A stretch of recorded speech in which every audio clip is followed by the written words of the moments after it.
ازيكم عاملين ايه؟ هنبدأ سوا النهاردة مع بعض درس جديد لذيذ وجميل زي بقية الدروس بتاعتنا كلها، وان شاء الله نستوعبه ونفهمه كلنا سوا ويبقى جميل ولذيذ علينا كلنا. طبعا اتفقنا ان مش فاهم اي حاجة يكتب لي في الكومنتس وانا هرد عليه. انا كل يوم بنزل فيديو شورت، فكل يوم لو حبيتوا تتابعوني تعملوا لي سبسكرايب ولايك واكتبوا لي في الكومنتس ايه اللي انتم مش فاهمين وانا هرد عليكم في فيديو. تمام؟ علشان كلنا نبقى ماشيين سوا وكلنا نبقى فاهمين. اتفقنا؟ يلا بقى نبدأ درسنا الجديد. درسنا بيتكلم على ايه؟ درسنا بيتكلم على السكالرز والفيكتورز. اخدناهم قبل كده في الفيزيكس بس هناخدهم تاني عن طريقة الماس. على طريقة الماس بقى حاجة لذيذة وخفيفة كده، مش زي طريقة الفيزيكس الايه الصعبة المجعلصة دي. طيب اتكلمنا عن ايه؟ السكالرز والفيكتورز. طيب عندي حاجة كمان اسمها الدايركتد لاين سيجمنت. اللاين سيجمنت احنا كلنا عارفينه، اللاين سيجمنت اللي هو بيبقى عامل كده بس في دايركشن. تمام؟ يعني الدايركتد لاين سيجمنت سموه ايه؟ الدايركتد لاين سيجمنت. طيب وعندي السلوب والنورم. السلوب طبعا احنا عارفينه خدناه قبل كده بس هناخده تاني وبسيط جدا وبيتعمل في وان ستيب. والنورم برضو نفس الحكايه بسيط جدا وليه قانون وهنعوض فيه وخلاص على كده. يلا بقى نبدا الدرس بتاعنا. طيب انا عندي الكوانتيتيز، عندي حاجتين من الكوانتيتيز، نوعين. ايه هما؟ قلنا اتفقنا ان في نوع اسمه سكالر ونوع اسمه ايه؟ فيكتور. طيب ايه اللي يفرق لي السكالر عن الفيكتور؟ قلنا السكالر بيبقى has no direction، اي حاجه has no direction فيها. زي ايه؟ زي الديستنس. انا لما اقول ان انا مشيت 5 كيلو، قلت ان مشيت 5 كيلو ايه؟ اتجاه ايه؟ يعني قلت مشيت 5 كيلو اتجاه العباسيه؟ لا ما قلتش كده. طب قلت مشيت 5 كيلو اتجاه المرج مثلا؟ لا ما قلتش كده برضه، قلت مشيت 5 كيلو وسكت. تمام؟ طيب اللينس انا قلت مثلا ايه؟ البوكس ده اللينس بتاعه مثلا 30 سنتي، قلت 30 سنتي من اول هنا لهنا، ولا قلت 30 سنتي وسكت؟ قلت 30 سنتي وسكت. تمام؟ طيب الماس وزن، يعني انا وزنت حاجه، قلت 5 كيلو، قلت 5 كيلو من عند احمد البقال اللي في اول الشارع، ولا قلت 5 كيلو وسكت؟ قلت 5 كيلو وسكت. يعني مفيش دايركشن فيها، مش محتاجه فيها اي دايركشن. طيب نيجي بقى للفيكتور. الفيكتور دي بقى هاز دايركشن. ليه هاز دايركشن؟ لاني انا بقيس بيها حاجات بتحتاج ان انا اقول بيها الدايركشن. ابسط حاجه عندي الديسبيسمنت. الديسبيسمنت دي يعني ايه؟ يعني المسافه من اول البدايه لغايه ايه؟ النهايه. من النهايه للبدايه. تمام؟ الديسبيسمنت دي انا بقيس من النهايه، من نقطه النهايه لنقطه ايه؟ البدايه. طيب هقول طبعا فيها دايركشن، انا مشيت من اول هنا لغايه هنا. الديسبيسمنت بتاعتي من اول النهايه للبدايه كذا.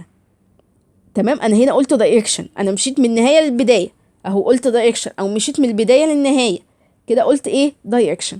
تمام؟ الفيلوسيتي والفورس برضو نفس الحكايه بيحتاجوا دايركشن. نيجي بقى للديستنس والديسبيسمنت. طيب هل الديستنس هي الديسبيسمنت؟ لا طبعا، الاتنين بيختلفوا، بس بيختلفوا في ايه؟ الديستنس عندي سكيلر. تمام؟ هي الاتنين مسافه، يعني الديستنس مسافه والديسبيسمنت مسافه، بس الديستنس سكالر يعني ما بتحتاجش ايه؟ دايركشن. زي ما احنا اتفقنا ان السكالر اي حاجه سكالر ما بتحتاجش ايه؟ دايركشن. طيب الديسبيسمنت هي فيكتور. فيكتور ليه؟ لان هي بتحتاج دايركشن. ليه؟ هنشوف سوا مع بعض دلوقتي. طيب هو هنا بيقول لي ان الديستنس هي اللينس اوف اكشوال باث اوف ذا بودي. تمام؟ يعني ايه الاكشوال باث؟ يعني الباص الحقيقي بتاعه، المسافه الحقيقيه بتاعتها. بيقول لي هنا ان الديستنس من A ل B مشي قد ايه؟ هو عامل لي اهي علامه ان هو مشي 10 سنتي اهو، من هنا لهنا 10 سنتي، يبقى الديستنس كام؟ ايكوال 10 سنتيمتر. تمام؟ نيجي للديسبيسمنت. هو هنا بيقول لي الديسبيسمنت smallest distance between the start and the end point. يعني انا بشوف نقطة النهاية فين ونقطة البداية فين وبحسب الديستانس عندهم. هو هنا بيقول لي ان البادي ده move from A to B، مشي من A لغاية B وبعد كده عمل ايه؟ return to C، رجع تاني ل C. يبقى الديسبيسمنت عندي فين؟ هو انتهى هنا وبدأ من هنا، يبقى دي الديسبيسمنت بتاعتي 6 سنتيمتر. تمام؟ هو مشي كله كام؟ اكتر من 10 سنتيمتر. يعني هو بعد ما مشي لغايه البي عمل 4 و6 10. تمام؟ وبعد كده رجع تاني يبقى مشي 14 سنتيمتر. دي الديستنس. بس الديسبيسمنت اللي هي من الاند بوينت للستارت بوينت. تمام؟ يبقى هو 6 سنتيمتر. يبقى ايه؟ انا حسبت زي ما انا عملت كده السهم، مشيت معاه بيقول لي هو move from A to B، مشيت من ال A لغايه ايه؟ ال B، وقفت لغايه هنا. لما اسمع حاجه تانية ابقى اكمل معاها.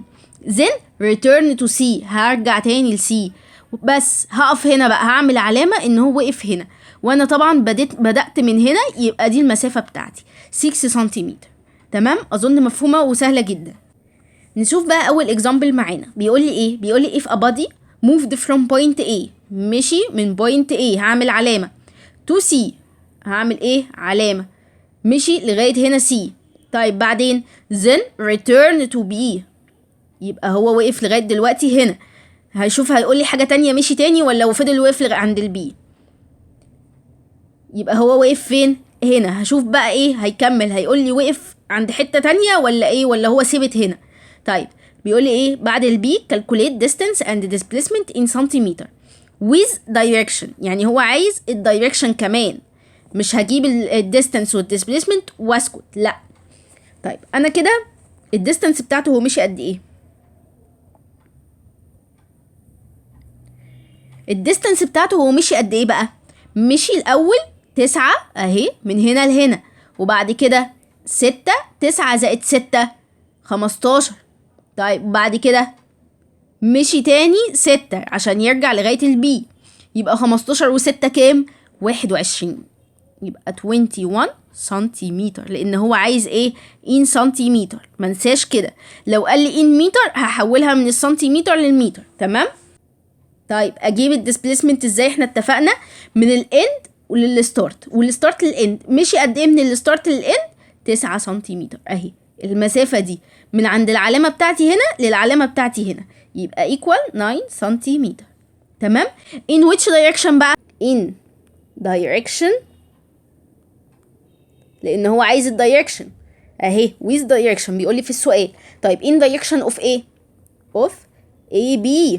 ليه؟ لان هو الستارت عندي الاي والاند عندي البي، فده الدايركشن بتاعي AB. تمام، لان هو واقف عند البي فدي الاند بتاعتي، والاي طبعا الستارت بتاعتي في الدايركشن من AB. تمام، اظن مفهومه وسهله جدا وبسيطه. نشوف اللي بعدها.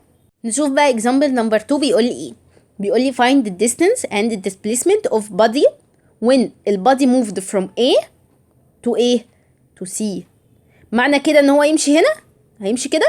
لا، معنى كده ان ايه؟ ان دي الديسبليسمنت بتاعتي. دي ايه؟ دي الديسبليسمنت. تمام. طيب الديستانس بتاعتي ايه؟ مشي الاول من A ل B وبعد كده من B ل C. تمام. تاني بقى هو بيقول لي ايه؟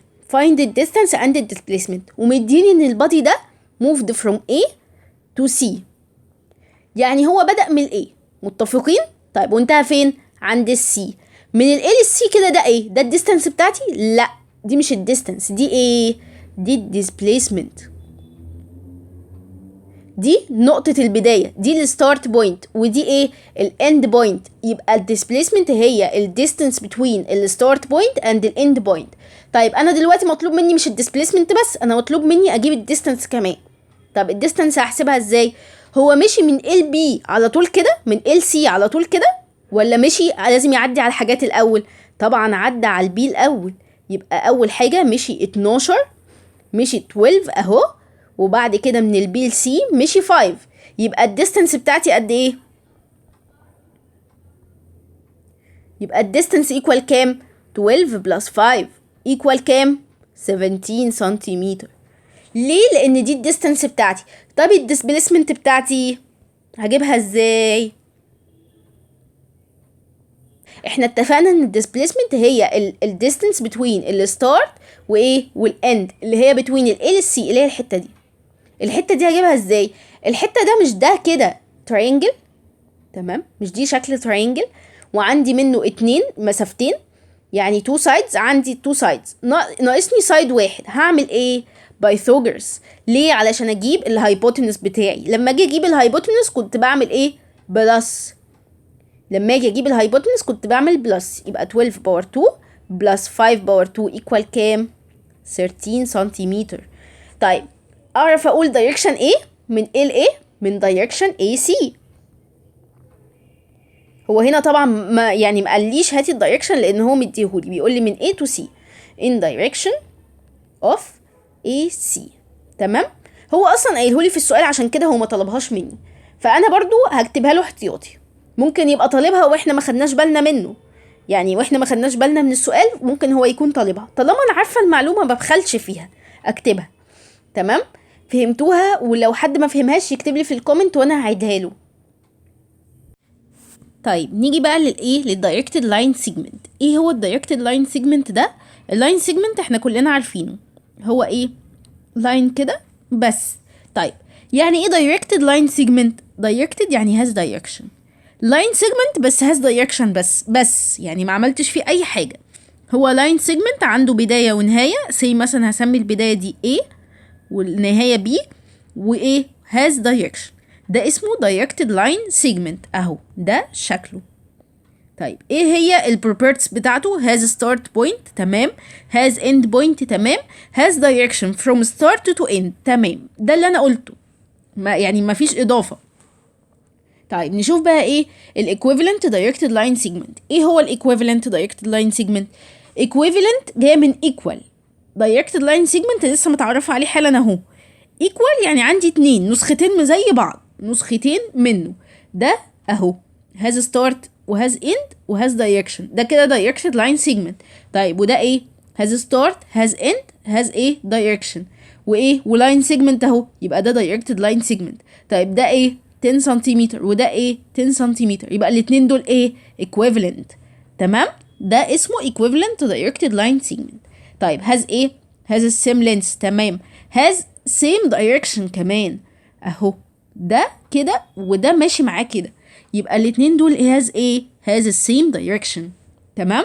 يبقى الاتنين دول اسمهم equivalent directed line segment. مفهومة؟ اظن مفهومة وجميلة ويعني وزي الفل. نيجي بقى الاكزامبل نمبر 3 بتاعي. بيقول لي ايه بقى؟ بيقول لي A B C D is parallelogram. طيب determine directed line segment which equivalent to ال AB وال MB وال ME. طيب هو عايز ايه؟ اشوف الدايركتد لاين سيجمنت اللي زي بعض من ناحيه ايه، يعني زي الاي بي. اشوف الدايركتد لاين سيجمنت بتاعه الايكويفالنت بتاعه ايه. فين الاي بي؟ اهو الاي بي يعني كده، يبقى الايكويفالنت ماشي من الاي للبي تمام، والسهم كده، يبقى الايكويفالنت بتاعه ايه؟ دي سي. ليه؟ هيمشي من الدي للسي والسهم بتاعه كده برضو، يبقى ده بيساوي ده ولا لا؟ ايكويفالنت هم، يبقى الايكويفالنت للاي بي ايه؟ دي سي. تمام؟ برضو لاين سيجمنت. طيب ايه كمان؟ عايز الايكويفالنت للام بي. فين الام بي؟ الام اهي والبي اهي، ماشي كده. عايزه حاجه ماشيه كده برضو، يبقى ايه؟ الدي ام. ماشي كده تمام ولا لا؟ ده اهو ايكوال ده، والاتنين ماشيين في نفس الاتجاه، نفس الدايركشن. تمام؟ يبقى الام بي الايكويفالنت بتاعه ايه؟ الدي ام. طيب نشوف ايه تاني؟ نشوف الام اي. فين الام اي؟ ادي الام وادي الاي اهو وماشي كده.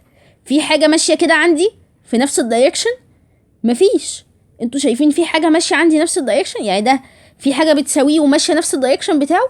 لا، يبقى ام اي has no equivalent ايه line segment.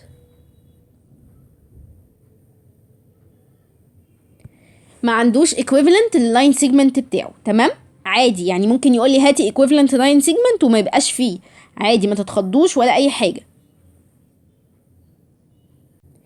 نيجي بقى للاسلوب. الاسلوب ده احنا خدناه 100 مره قبل كده، بس احنا برضو هنعيده تاني. هو القانون هو وبس هنعوض بس في يعني هنعوض مكان الحاجات بس، مش هنعمل اكتر من كده.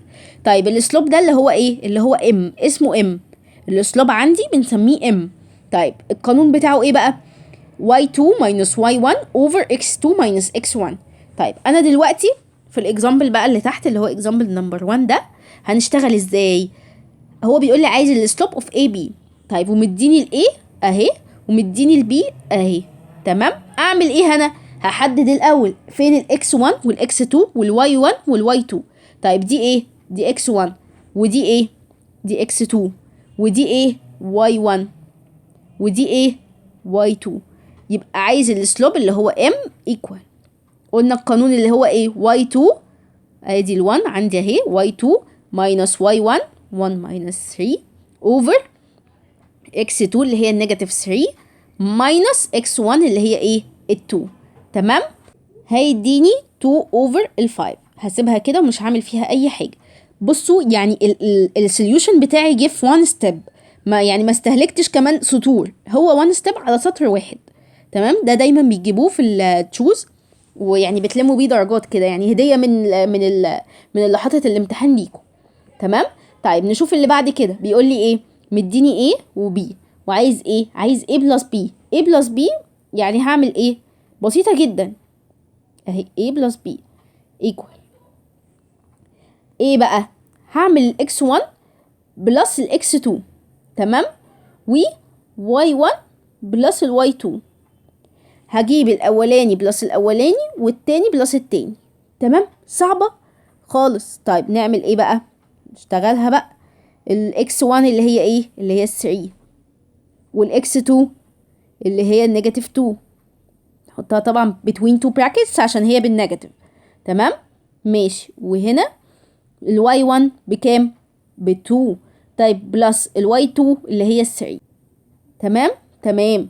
طيب دي هتدينا ايه؟ 1 و5. دي كده اللي هي ايه؟ اللي هي ال a plus b. تمام. تمام. وسهلة جدا ولطيفة قوي، يعني كلها حاجات بنلم بيها درجات والله. فده السوليوشن بتاعي اللي هو الفاينل سوليوشن بتاعي. يجي بقى للجزء بتاع النورم اوف فيكتورز. ايه هو النورم اوف فيكتورز ده؟ ده بيبقى شكله بيقول لي ايه؟ النورم بتاع الاي بي ومديني ايه؟ اكس وواي، وعايز النورم بتاع ايه؟ الاي. هعمل ايه؟ ده شكل النورم اهو. ماشي. هعمل ايه؟ ليه قانون ثابت مش هجود فيه. اكس بار 2 بلس واي بار 2. طبعا الاكس اللي هي بتبقى اول واحده والواي اللي هي بتبقى تاني واحده بعملهم بار 2 بس كده. طيب هنا مديني اول اكزامبل بيقول لي ايه؟ find the norm of a when a equal مديني ايه كده. طيب دي ايه؟ دي الاكس ودي ايه؟ الواي. قلنا النورم اهو بيبقى شكله عامل كده، الاي between a two عصايتين كده. طيب روت اكس بار 2 اللي هي 3 بار 2 بلس a y بار 2 نيجاتيف 4 بار 2. هحسبها هتطلع لي كام؟ هتطلع لي 5.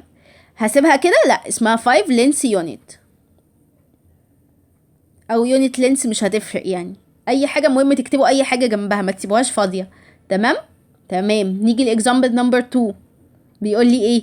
بيقول لي find the norm of vector a. مديني برضو 2. دي هسميها ايه؟ قلنا دي هسميها x ودي ايه؟ y. طيب النورم بيبقى شكله عامل ازاي؟ كده اهي. طيب هعمل ايه؟ equal root x بار 2 اللي هي 3 over 5 all power 2 بلس y باور 2 اللي هي ايه؟ 4 over 5 all power 2. هتديني ايه؟ هتديني 1. هسيبها فاضية؟ لا، اسمها لينس يونت. تمام. تمام. كده انا خلصت، وده الفاينل سوليوشن بتاعي في 1 ستيب. يعني هو سطر واحد، ما استهلكتش اكتر من كده من غير ما افكر كمان. هو بس القانون هيتحفظ، روت اكس بار 2 بلس واي بار 2 اهو سهل جدا. روت اكس بار 2 بلس واي بار 2. الاسلوب نفس الحكايه برضو، خدناه 1000 مره قبل كده. فيعني الحاجات دي سهله جدا ان احنا نخش بيها الامتحان حاطينها في جيبنا. نيجي بقى لارخم جزء في الدرس بتاعنا، جزء البولار فورم اوف بوزيتيف فيكتورز. هو مش صعب، بس انا ما اعرفش انتوا دماغكم بتقفل عليه ليه، مع ان برضو هو قانون وبتعوضوا فيه، يعني هي ستيبس بتمشوا عليها وبس كده، ما بتشغلوش حتى دماغكم فيها، بس يعني هنشوف. طيب مديني حاجه اسمها ايه؟ الاو اي دي. ده البولار فورم بيبقى شكله عامل كده. يعني انت في الاخر بعد ما تحلي المساله او بعد ما تحل المساله انت هتجيب الفورم ده. الفورم ده يعني هتخليه نفس الطبعه دي كده. تمام. اول حاجه هنا بتبقى نورم كده وهنا سيتا. تمام. والاو اي جاب لك بي هتقول او بي. تمام. جاب لك سي هتقول او سي، يعني مش اسطمبه هي، لا بنغير فيها على حسب المساله. تمام. طيب نيجي نشوف بقى الاكزامبل بتاعي بيقول لي ايه. find the polar form of vector OA. تمام. هنا مديني OA اهي، يبقى اشتغل نفس اللي هنا. تمام. ماشي. in which ال OA مديني ال 2 points دول. ايه ال 2 points دول بقى؟ دول ايه؟ دي اللي انا هجيب بيها النورم. تمام. دي الاكس ودي ايه؟ الواي. دي اللي هجيب بيها النورم. ليه؟ علشان اجيب اول حاجه هنا، مش هي اول حاجه هنا عندي نورم او ايه، يبقى انا هجيب اول حاجه عندي نورم او ايه. تمام. النورم كنا بنجيبه ازاي؟ قلنا روت اكس سكوير بلس واي ايه واي سكوير ايكوال روت الاكس سكوير عندي اللي هي ايه ال4 باور 2 بلس الواي 4 روت 3 اول ايه باور 2 هتديني كام؟ هتديني 8. تمام. ده انا كده جبت النورم. ناقص لي ايه بقى؟ ناقص لي هنا السيتا. انا كده جبت النورم هنا اهو، ناقص لي ايه؟ السيتا. هجيبها ازاي؟ طيب انا دلوقتي عندي اكس وواي، محتاجه اجيب بيهم ايه؟ سيتا. يبقى هعمل ايه؟ هعمل التان سيتا. ليه هعمل تان سيتا؟ بمزاجي؟ يعني صحيت من النوم عايزه اجيب التان سيتا؟ لا طبعا. هعمل ايه؟ لان التان سيتا بحتاج فيها الواي اوفر الاكس. تمام. الساين سيتا مش بحتاج فيها الواي والاكس، ودول اللي عندي همشي حالي بيهم. يعني دول اللي عندي انا همشي حالي بيهم، فهجيب لهم حاجه تليق عليهم. تمام. طيب يلا قلت هجيب ايه؟ التان سيتا اللي هي واي اوفر اكس. ده قانون التان سيتا معروف من زمان جدا عندنا. ماشي. الواي اللي هي عندي بكام؟ 4 روت 3. طيب والاكس اللي هي 4 يبقى هتديني كام؟ روت 3. تمام. طيب الروت 3 دي هعمل ايه بقى؟ هجيب شيفت تان. هعملها ايه؟ شيفت تان. تمام. شيفت تان هتديني ان السيتا بكام؟ ب 60 ديجري. هعمل شيفت تان روت 3 هتديني ان السيتا طلعت لي بكام؟ ب 60 ديجري. تمام. تمام. يبقى كده بقى هجيب ايه؟ هجيب الفورم اللي هو ده، اللي هو انا عايز اعمل زيه ده، اللي هو OA equal، اللي هو ده اسمه البولار فورم. OA equal كده نورم OA وايه وسيتا. تمام. انا بقى هعوض هنا بقى باللي عندي، هكتب OA equal النورم اهو جبته بكام؟ النورم جبته ب8. طيب هكتب هنا، هشيل النورم ده واحط مكانه 8. طيب والسيتا جبتها بكام؟ ب 60 ديجري اهي. تمام. ده الفورم بتاعي الاخير، ده الفاينل فورم بتاعي والفاينل سوليوشن بتاعي. هي المسألة دي بس اللي فيها ستيبس كتير بالنسبة للدرس بتاعنا النهاردة، ان هو بسيط وكده، بس هي مسألة يعني لذيذة ومضمونة، يعني هنعرف ان شاء الله نحلها في الامتحان. ان شاء الله الدروس اللي جايه هتبقى اسهل من الدرس ده بكتير وهنفهمه سوا، وحتى لو في حاجه صعبه احنا هنبسطها وهنفهمها سوا ونخليها لذيذه وسهله.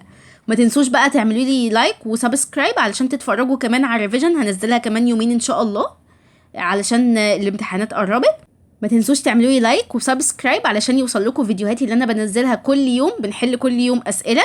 ما تنسوش انكم تعملوا لي سبسكرايب وتستنوا فيديو بكره ان شاء الله، وتستنوا فيديو الريفيجن وتبعتوه لاصحابكم عشان كلهم يستفيدوا. سلام.